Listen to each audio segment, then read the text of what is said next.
Ինչ էլ սուրաց։ Ուեյ, մարդս կտրվեց։ Լուրջ։ Հա։ Հունիսի 7-ի ազգային ժողովի ընտրությունների քարոզարշավն ընդամենը մի քանի օր է ինչ մեկնարկել է,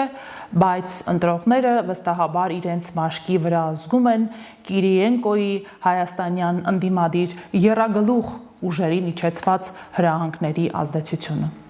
Ովքեր դեռ տեղյակ չեն, թե ով է Կիրիենկոն, ծանոթենք։ Նա Կրեմլում Հայաստանի հետ հարաբերությունները համակարգողն է, Ռուսաստանի նախագահի աշխատակազմի ղեկավարի առաջին տեղակալը։ Երբ նա 2025 թվականին նշանակվեց իր Հայաստանի գծով պաշտոնում, ռուսական մամուլը գրեց. խնդիր է դրվելու փափուկ ուժ կիրառել ռուսական շահերն առաջ մղելու համար, քանի որ Հայաստանի ղեկավարությունն ակտիվորեն շարժվում է դեպի արևմուտք, ինչը Ռուսաստանի պետական քաղաքականության տեսանկյունից անընդունելի է։ Փափուկ ուժը ընտրապայքարի մեկնարկից հետո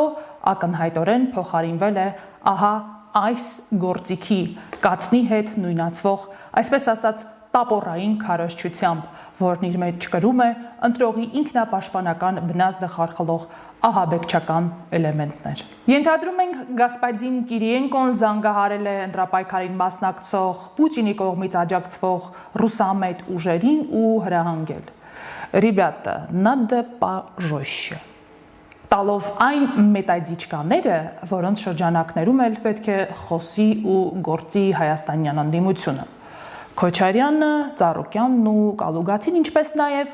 դուստր մյուս կազմակերպությունները ընդդիմադիր դիմակի տակ հանդես եկող։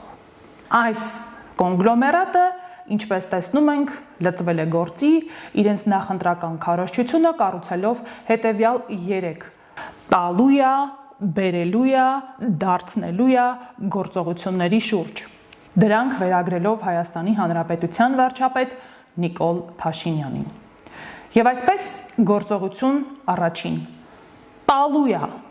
Եթե Նիկոլ Փաշինյանը մնա իշխանության, այսինքն հունիսի 7-ին վերընտրվի, ապա դա հանգեցնելու է Հայաստանի արձախացմանը։ Այն է, Նիկոլ Փաշինյանը տալու է նոր տարածքներ, ինչպես հանձնեց Ղարաբաղը, ինչպես տվեց Տավուշի 4 գյուղերը, հերթը հիմա մյուս տարածքներինն է, Սևանինը, Վարդենիսինը, Տիգրանաշենինը և իհարկե Սյունիքինը։ Հատկապես Սյունիքը տալու է և պետք չէ խաբվել այդտեղ գործարկվող թրիփով։ ԱՄՆ-ի նպատակը ոչ թե Հայաստանի կապուղիների ապաշրջափակումն է, խոշոր ծավալով ներդրումներ հանելով Հայաստանում, այլ ընդամենը մի բան, ինչպես ասում է Քոչարյանը, հարևան Իրանին լրտեսելը։ Մեկ էլ մեր ռազմավարական դաշնակցին Ռուսաստանի Դաշնությանը տարածաշրջանից հանելը։ Այդ թրիփ կոչեցյալը ընդամենը քողածածկույթ է, նույն Զանգեզուրի միջանցքը անունը փոխած։ Թրամփի դարդը չէր կտրվել, որ Փաշինյանի հետ գործարքեր գար Հայաստանի պես երկրում ներդրումներ աներ։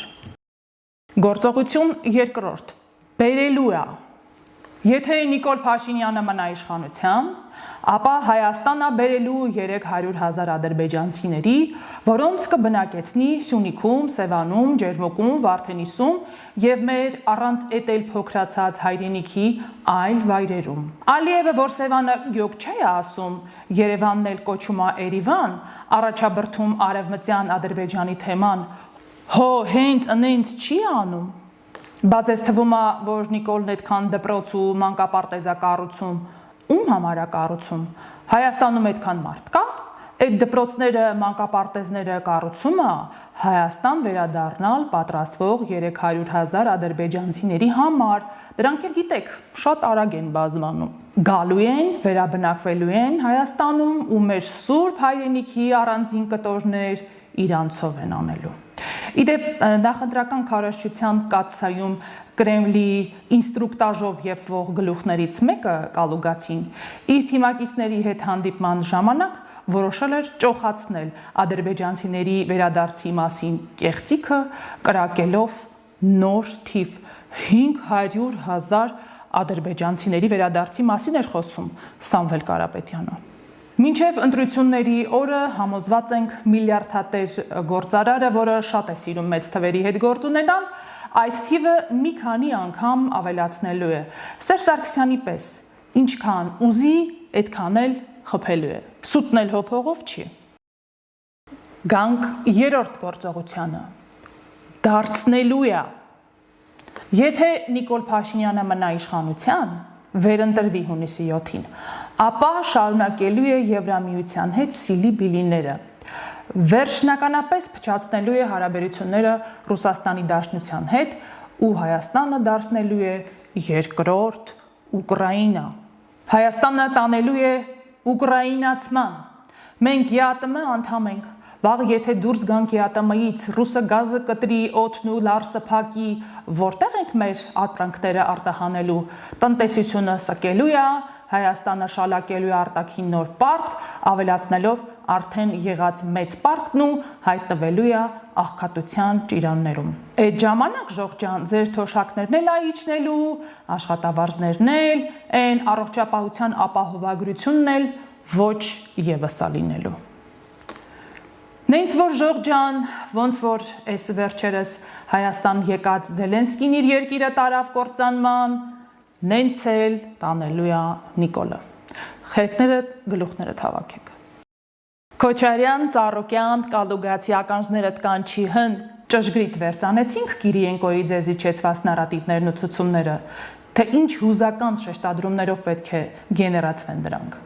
Համոզված ենք, որ քարոզարշավի երկրորդ կեսին դրանք ցուցումները նկատի ունենք, ավելի հաճախակի են լինելու, ավելի խիստ հրամայական տոնով, բեզագավորիչնի, չէ՞ որ Ռուսաստանի Դաշնությունը ձեզ վրա վերջին անգամ է ստավկա անում, ակնկալելով կոնկրետ արդյունք։ Ինչ գնով էլ լինի, սուտ ու կեղծիք տարածելով, ընտրակաշարք բաժանելով, ձեր ենթակայությամբ աշխատողներին ձեր օգտին քվեարկելու ստիպելով վերցնել վլաստը Հայաստանում։ Իդեպ հիշեցնենք, որ ամիսներ առաջ նախքան քարոզարշավի մեկնարկը մամուլը գրեց, որ Ռոբերտ Քոչարյանը հանդիպել է Կիրիենկոյի հետ։ Տեսնես ինչ օրակարգով, տեսնես ինչ հարցեր են քննարկել։ Կրեմլյան քարոզչամեքենայի կողմից քարոզչական դաշտ նետված այլ թեզերի,